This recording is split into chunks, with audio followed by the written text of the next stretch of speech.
Hola, bienvenidos a nuestro video. El día de hoy con mi grupo vamos a relacionar la terapia genética con el pensamiento de Karl Popper.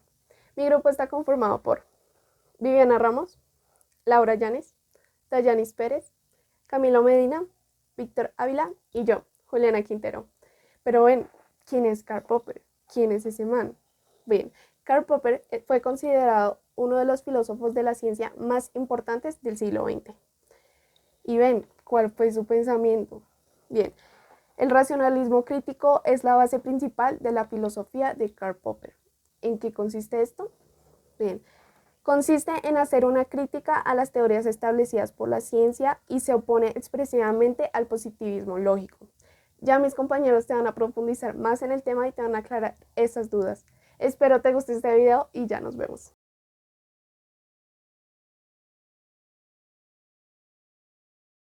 La terapia genética es una técnica experimental para tratar enfermedades mediante la alteración del material genético del paciente. Con mucha frecuencia, la terapia genética consiste en la introducción de una copia sana de un gen. Esto se implementa tanto en las terapias genéticas hereditarias como en los trastornos adquiridos. Para insertar genes nuevos directamente dentro de las células, los científicos utilizan un medio conocido como vector que ha sido diseñado genéticamente para administrar el gen. La terapia genética se puede emplear para modificar las células al interior o por fuera del cuerpo. Cuando se hace al interior del cuerpo, un doctor inyectará el vector que porta el gen directamente a la parte del cuerpo que tiene las células defectuosas. Ejemplos de estos trastornos son las inmunodeficiencias primarias, donde la terapia genética ha sido capaz de corregir la presentación de la enfermedad en estos pacientes, o el cáncer, donde la terapia genética está aún en fase experimental.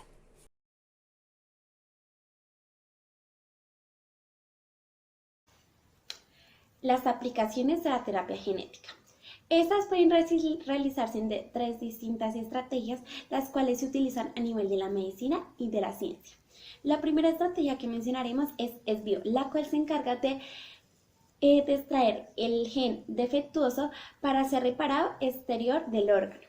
La segunda estrategia es in situ, la que se encarga directamente de introducir un gen corrector dentro del gen defectuoso. La tercera estrategia que mencionaremos es la estrategia in vivo, la cual se encarga de directamente en el gen corrector usar un vector para poder contraer la enfermedad. Las principales aplicaciones de la terapia genética son las enfermedades monogénicas, las multigénicas e infecciosas, el marcaje genético, la terapia de enfermedad, entre otros que podemos mencionar y ver en la pantalla. Algunos de los tipos de terapia genética son la somática y la germinal, las cuales reemplazan genes defectuosos por normales para poder contraer la acción del virus de transportadores y avanzar la enfermedad.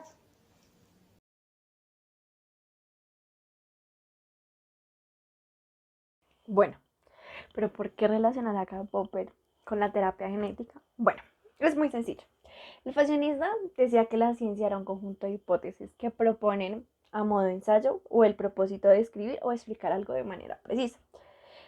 Esto lo tenemos muy claro. Después él dijo que la ciencia basa a través de hipótesis audaces y falsaciones severas. Popper, en cambio de esto, defiende que siempre partimos de alguna teoría previa. Y eso es lo que es la terapia genética. El experimentar con las células, ya sea interiormente o exteriormente de un cuerpo. Y siempre está en constante avance. Y ha ayudado a muchas personas con sus enfermedades. Y creo que eso es lo importante de recalcar. Siempre que tenemos que ser audaces. Porque no hubiéramos llegado hasta este punto de curar o tratar, por decirlo así, ciertas enfermedades como el cáncer, si no hubiéramos hecho ensayos, si no hubiéramos basados en hipótesis. Esto es muy importante. Ok. La terapia genética y Karl Popper. Ok, a lo largo del tiempo el ser humano ha tenido mutaciones y deformaciones en los genes. Podemos dar como ejemplo la anemia flacible, la distrofia muscular y el síndrome de Down. Karl Popper, en uno de sus pensamientos eh, o atribuciones al darwinismo, dice la adaptación genética. Y esto hace referencia a que las personas, el ser humano o seres vivos con las características adecuadas pueden sobrevivir en un entorno. Y esto es lo que pasa. Pongamos como ejemplo la distrofia muscular. La distrofia muscular es que el cuerpo no produce proteína y no puede formar músculo. Al perder músculo, simplemente o no podemos caminar o no podemos hacer acciones o simplemente quedamos quietos y no podemos hacer nada. Esto es una enfermedad genética y gracias a la terapia genética del siglo XXI podemos ayudar a tratar esta enfermedad. Obviamente no la curará, pero la calmará y se puede dar suplementos para ayudar al aporte de proteína. En la antigüedad las personas que tenían deficiencias genéticas morían porque simplemente no había cómo tratarlas. Pero hoy siglo XXI tenemos la terapia genética.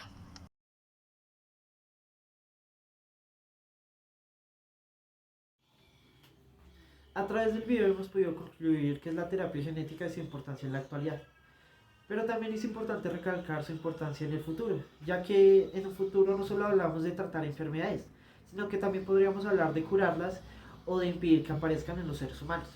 Muchos podríamos pensar que Karl Popper en realidad no tiene nada que ver en este tema, ya que en su época de vida la terapia genética no existía. Sin embargo, esto es un error, ya que varios de sus pensamientos o teorías se pueden relacionar claramente con el tema de la terapia genética. Hola de nuevo, ¿cómo te fue? Espero que muy bien.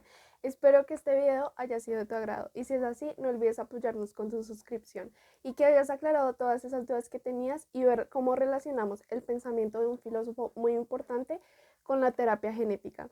Espero que este tema haya sido de tu interés y nada, nos vemos.